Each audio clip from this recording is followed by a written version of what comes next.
Welcome to this short course on the Delphi panel. We'll cover the basics of this approach to consensus building. My name is Joey Mattingly. I'm an associate professor and vice chair of research with the University of Utah College of Pharmacy. I work with the patients program specifically on the Commit and the Commit EQ awards. I'll be your course instructor for this program. After completing this course, you should be able to describe the purpose of a Delphi panel and how it's commonly used. You should be able to describe the common attributes of this method. You should be able to discuss typical size and selection of your expert panel. You should be able to explain the general approach for each round in a Delphi. Finally, you want to go over how you might build a Delphi panel survey in a typical survey tool or data collection site. This course is structured in 4 sections. We'll start out with a general overview. We'll talk about selecting the expert panel. We'll dive into the individual Delphi rounds, and then finally we'll talk about building the actual surveys. Section 1. Overview of the approach. First, a brief background on the history of the Delphi. It actually was developed by the RAND Corporation in the 1950s. It's originally intended as a predictive consensus technique. They actually used it initially to forecast future technology in warfare. It's actually named for the site of an oracle in Greek mythology. A Delphi is essentially a systematic approach to building consensus with a group of experts. We use a series of questionnaires or surveys to gain that information. The experts remain anonymous throughout the process. This actually reduces the effects of dominant individuals. So if you were to use another method, say a focus group, where everyone's actually in the same room or on the same virtual call or conference call, sometimes you can have dominant individuals who will speak up a lot and maybe some people who are a little more shy and aren't going to speak up as much. So this process allows that anonymity to help allow everyone to have a voice and share their thoughts and opinions. Now let's talk about the selection of the panel experts. So how do we go about selecting an expert panel? Now there's no exact selection criteria. It really depends on your study's focus and your research question. Subjects should have some set of specialized knowledge or training. Essentially, they need to be recognized by others as an expert to your specific study. Many studies can use have used between 15 and 30 people. Generally, you're going to see less than 50 people in most Delphi panels, but there have been occasions where there have been hundreds of people invited to a Delphi. It really depends on the questions that you're asking and what experts need to be in the room, so to speak. A few quick tips that I like to share with folks who are developing a Delphi panel. You really want to make sure that your responses are timely. You want to make sure that people are getting your survey and not spending a lot of time or not taking a lot of time getting back responses. There's typically a low risk of people dropping out because the experts that you've selected are often interested in your research question. Again, you're talking about a topic that they are known as an expert in. There should be little training needed when we talk about the experts participating because they've likely participated in an online survey before. But either way, you want to make it easy on them, okay? So make sure it's easy for them to respond to these Delphi rounds because it can be time consuming. So we'll really want to think about that when we design our survey itself. And it's your job to keep them engaged, okay? If you take too long between rounds, they may lose interest or get busy or take on other things, and so you want to make sure that Delphi moves relatively quickly so that they stay engaged. And last but certainly not least, show your appreciation. It's really important to remind your experts how appreciative you and your research team are of their involvement. Next, let's discuss the individual Delphi rounds and the workflow of the technique. So I like to refer to the first round as the initial information round. This is the round that we're just fishing for all possible information that our experts can share.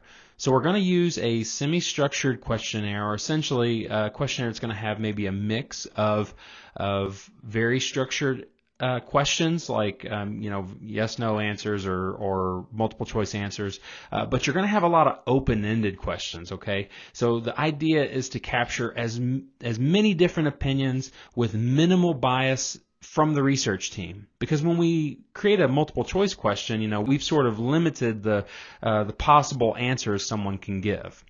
Now, I also like to include a set of demographic questions in this first round. That way, at the end of my study, I can typically describe to my audience, research paper or however I present the information at the end, I like to describe at least the expertise on my panel.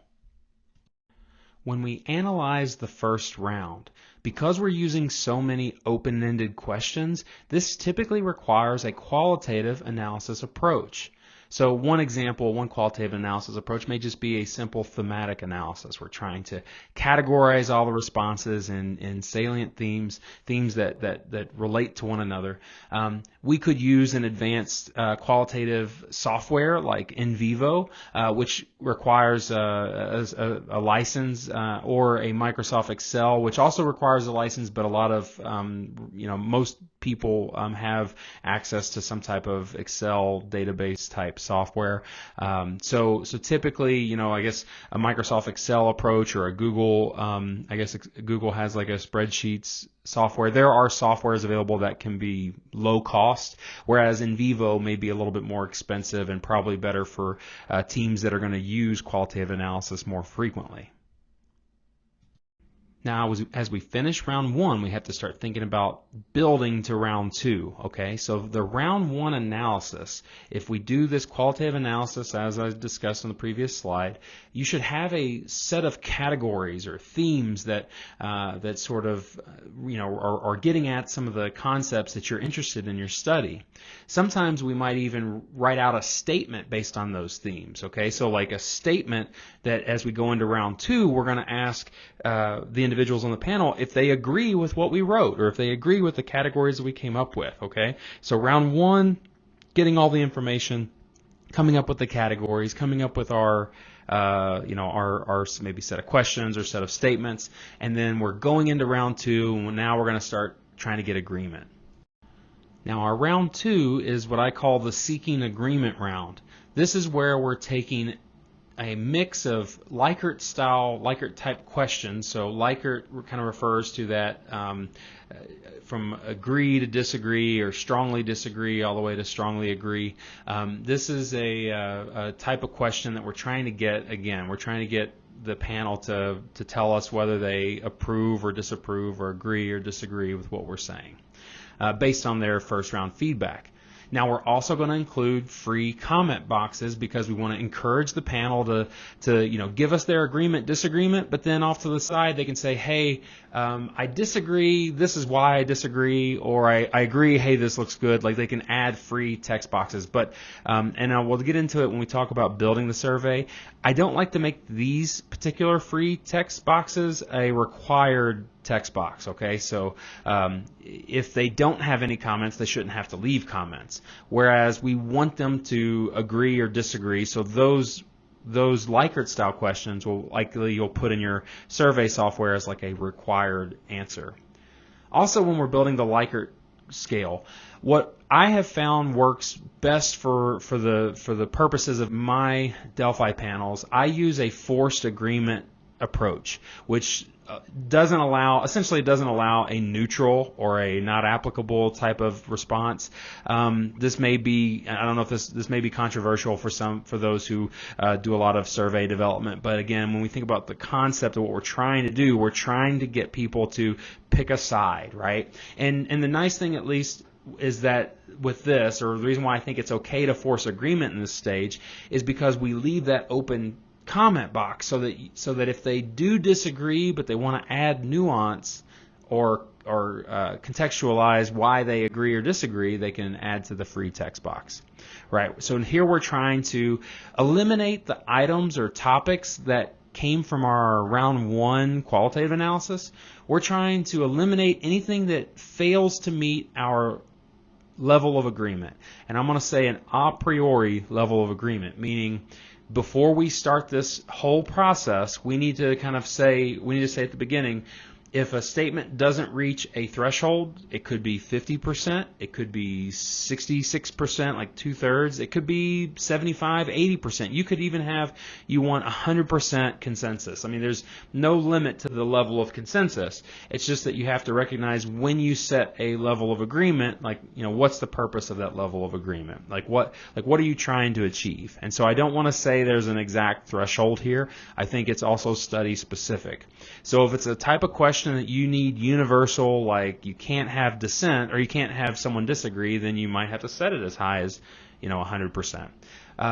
Most of the questions I've asked, I've wanted to be in a what's called like a super majority level of agreement. So anything above maybe 2/3 agreement or 70 or 80% agreement, that's going to be in that super majority definition, rather than a simple majority, which is a 51% simple majority. So again, the literature is going to show different answers on here. I just strongly encourage you to as you develop your level of agreement, you give it some thought as like, what's the downside of a lower level of agreement? What's the, unintended consequences? And I'll show you on the next slide an example. Okay, here's a very simple example from a previous study that we did on the quality of pharmacy education in the United States. So our experts in this case were deans of schools of pharmacy. And we wanted to set a super majority. We did not want it to be, we didn't want there to be 51% as our lower level of agreement. We wanted a higher level of agreement to maintain things through the final round. Now, while the items specifically aren't, it's not relevant for you learning, the Delphi process, just for your own sake, the far left column, these are very specific like measures that deans told us were what they looked for quality of a school. So for example, one might be what is the student to faculty ratio of the school? And then we also categorized, so remember we talked about round one, so our research team took those tools and then we put them into categories or themes. So we actually had 5 categories: curriculum, operational, placement, recruitment, scholarship. These were 5 different example themes. Now the results, so this is the results of the survey, the survey that we got back from the panel. We asked each of the deans of schools of pharmacy, we asked them, 1, do you agree that the specific measure, the specific item in the far left side, do you agree that you use this to evaluate a school's quality? Right? And so that was the yes, no there, or level of agreement, strongly disagree, disagree. And the category agreement was then, given the metric, given the tool that's identified, do you agree with our categorization of this? And so that's how we set, and then I highlighted here the ones that, in this particular study, we wanted a 75% supermajority threshold. And a little bit more background, the reason why we chose 75, and again, we put a lot of thought into this, is that we had schools of pharmacy in the United States are broken up into 2 major groups: publicly funded government, state universities, and there are private universities. And so we actually sampled an equal representation of public and private deans, and our 75% supermajority ensured that if 100% of the public schools voted for something, that you still needed at least half of the private schools to vote for something, or something like that. So that was a general, our general rationale that we put in our methods. Now, as we finish up our analysis of round 2, we're thinking ahead to our round 3. So we're trying to come up with a final list of items where we have agreement, and that we want to then, in our final round, start ranking the order of importance of each of these statements and categories. So round 3 is typically going to be a shorter round, and we'll talk about that as we're just trying to get, now that we're all in agreement with the comments or with the statements, we just want to see how do people prioritize each comment or each statement. And again, here's where we're going to maybe use a forced rank approach, so we'll talk about. So I typically refer to the 3rd round of my Delphi as our prioritization round. We're trying to get all the members to rank all of the items. And this gives you some sense of priority as well as like an agreement on the priority from the responses. On the screen here is an example form that you might see in your survey or from the survey reviewer. They're going to see a question, so like please rank each category, and then you want to make sure it's very clear which one is the most important and which one is the least important, right? So if you want to make number one the most important, just make sure that's bolded or really really clear, right? So you don't want the opposite you don't want them to accidentally answer the opposite. Also, I like to include, you see as the bottom, I like to include a final open-ended optional response box so that they can provide additional nuance if they have additional comments. Now the analysis gets a little bit more complicated in round 3 compared to the previous rounds. With multiple raters and they're ranking all these different items, you're going to want to think about your results maybe in a couple different ways.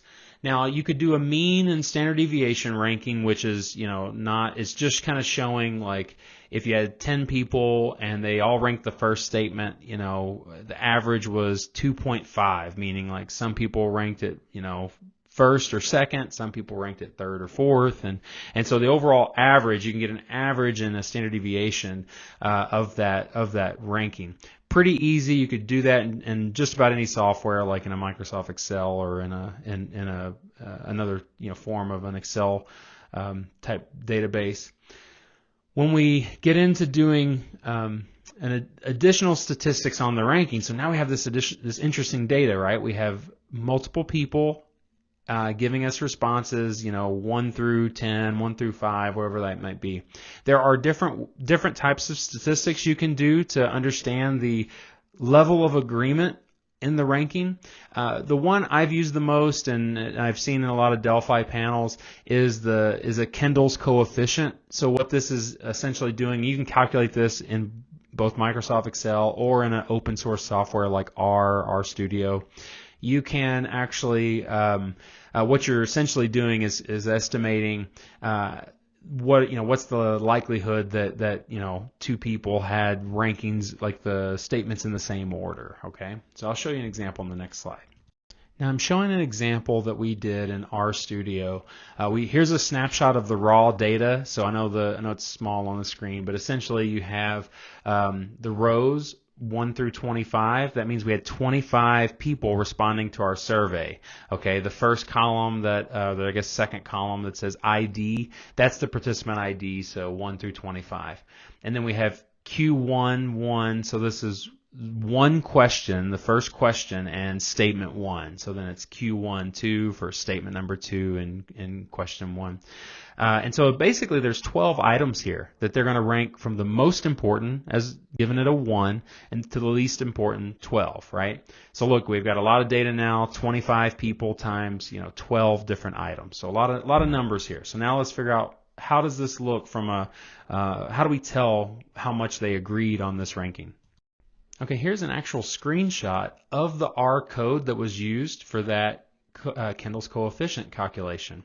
Okay, so we're actually installing or using an inter-rater reliability package. That's a software available in R if you're familiar with R coding. We will then use the Kendall code to basically set up our calculation, and the results that it'll give you back. It'll tell you, how many questions were there, or subjects, or how many raters were there, 25, and then estimate a Kendall coefficient. In this case was 0.391. So 0.391 is what I would report out as my Kendall coefficient.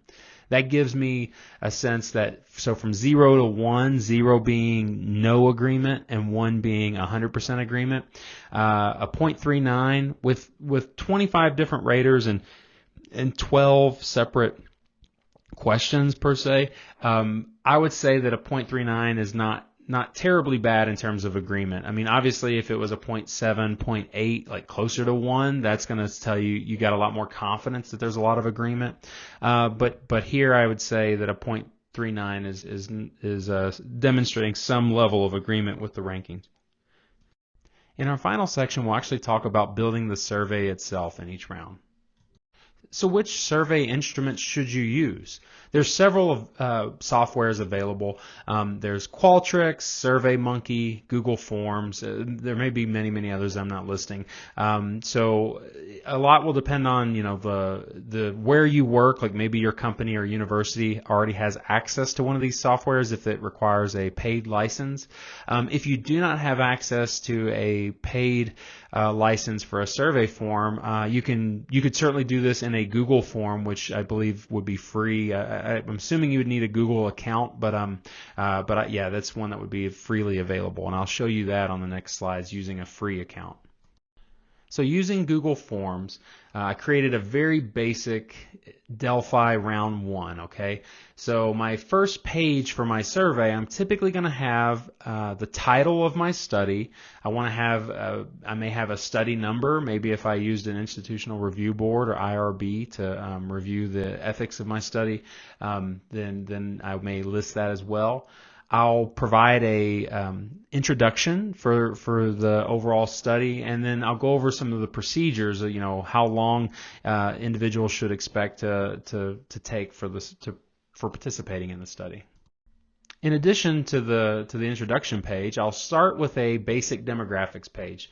So this could be rather simple. Maybe how long have you been involved in the research to kind of demonstrate length of time in the field to kind of demonstrate expertise.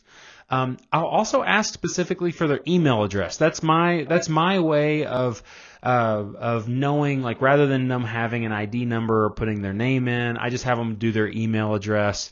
It's just a way for me to then match up with who I'm talking to and making sure that each person, so, because as we're going through each round, I want to know who has answered their survey and who has not.